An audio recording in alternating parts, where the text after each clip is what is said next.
اپنی قوم کو نصیحت کرتے ہوئے کہا فَقُلْتُ اسْتَغْفِرُوا رَبَّكُمْ إِنَّهُ كَانَ غَفَّارًا يُرْسِلِ السَّمَاءَ عَلَيْكُمْ مِدْرَارًا وَيُمْدِدْكُمْ بِأَمْوَالٍ وَبَنِينَ وَيَجْعَلْ لَكُمْ جَنَّاتٍ وَيَجْعَلْ لَكُمْ أَنْهَارًا۔ نوح علیہ الصلوۃ والسلام نے اپنی قوم کو نصیحت کرتے ہوئے کہا اے میری قوم کے لوگوں، توبہ استغفار کرو، توبہ استغفار کرو گے تو کیا ہوگا؟ اللہ تعالیٰ تم پر آسمان سے موسلادھار بارشیں بھیجے گا۔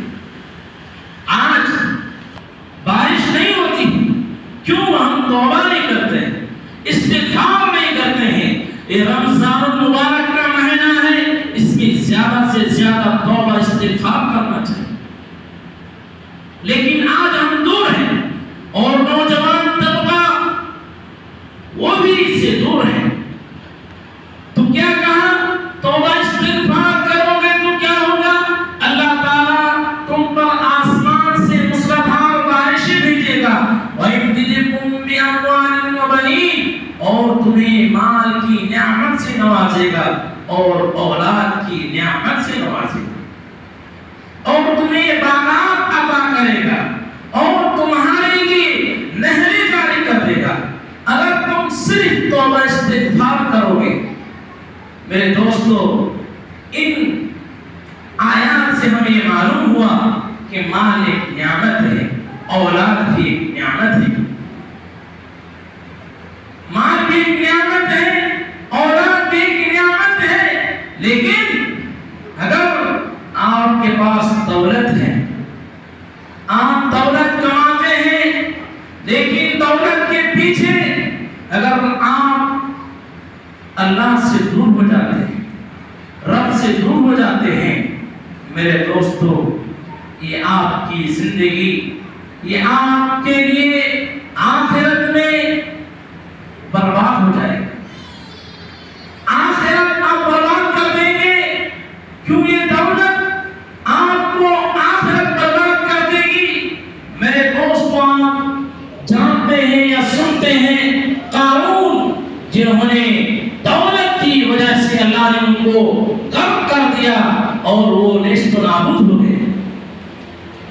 دولت، آج ہم دولت کے پیچھے، بتائیے، میں یہ نہیں کہتا ہوں کہ دولت مت کماؤ، دولت کمانے میں بہت محنت کرنی پڑتی ہے، اتنی گرمی کی شدت میں لوگ پیسے کماتے ہیں، مزدوری کرتے ہیں، لیکن ٹھیک ہے، لیکن دولت کماؤ لیکن ساتھ ساتھ اللہ کو یاد کرو۔ کیوں؟ اس دنیا کی کوئی گارنٹی نہیں، آج ہے تو کل نہیں۔ کیوں؟ آج ہم دیکھتے ہیں بچپنا ہے، جوانی میں پہنچ گیا، جوانی سے بڑھاپے پہ آ گیا، اتنی رفتار سے زندگی گزر رہی ہے ہمیں معلوم نہیں چلتا ہے، اتنی رفتار سے۔ بچپنا ماں باپ کو دیکھا اپنی آنکھوں سے گزر گئے، بچپنا کل میں کسی کا بیٹا تھا، آج میں کسی کا باپ ہوں، یعنی اتنی رفتار سے زندگی جا رہی ہے۔ اسی لیے کسی نے کہا ہے اپنے بالوں کی سفیدی سے سہم جاتا ہوں، سہم کا معنی ڈر اور خوف ہوتا ہے، اپنے بالوں کی سفیدی سے سہم جاتا ہوں، زندگی اب تیری رفتار سے ڈر لگتا ہے۔ میرے دوستو، زندگی اتنی رفتار سے جا رہی ہے، ہمیں کیا کرنا ہے؟ رمضان المبارک کا مہینہ ہے، اس میں اللہ کو راضی کرنا ہے، اس میں اللہ کو خوش کرنا ہے میرے دوستو۔ اور اس میں کیا ہے؟ اولاد۔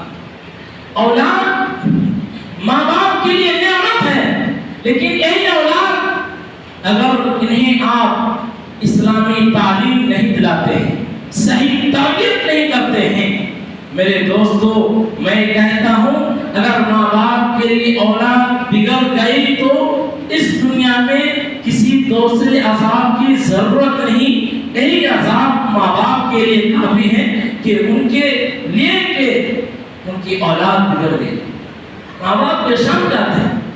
اس لیے ماں باپ کو کیا کرنا چاہیے؟ اچھی تربیت کرنی چاہیے۔